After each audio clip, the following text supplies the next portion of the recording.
apparently, the immigrants could afford a home to buy real estate in Winthrop on the beach area.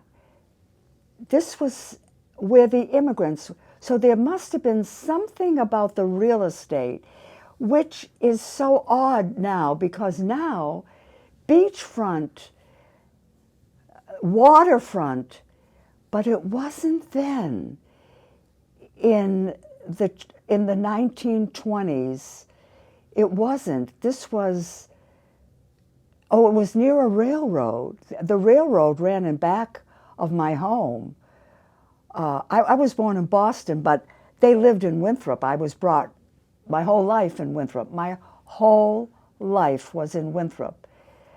And maybe they could afford this property because it was, I'm going to try, it was called Shirley Street in Winthrop. And the street ran parallel to the beach.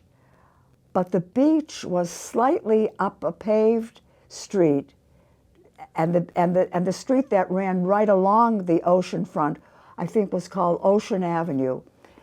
But Shirley Street, where we lived, was downhill. So as a kid, I didn't realize there were many floods, because when the waves crashed over this was before there was a seawall. When the waves, when the raging Atlantic off the Massachusetts shore, on the North Shore, when the waves crashed over, they ran downhill and into our home, into the basement. And of course the furnace went out because the furnace was coal. It was coal.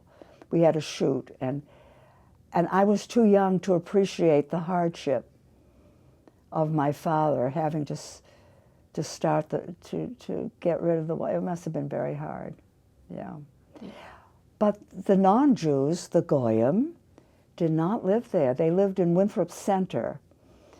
And again, I wrote a poem, but I didn't bring it. It was about, we lived here and they lived there. One half Goy, the other Jew, and somehow we all knew. It was something like that. Oh, I didn't know to bring it, but anyway. Across the street from us on Shirley Street was an Italian family. And we were friendly with them, but I played mostly with Jewish girls. But I clearly remember being invited over and going into that Italian home as a young girl. And I cannot tell you how exotic the smell was. So foreign. Whatever spice I was smelling was strange to me and frightening and displeasing. And I wanted to get out of there. I felt alien. Just walking in to a home that wasn't Jewish, that had the scent of a different cuisine, was alien and frightening to me. I do remember that.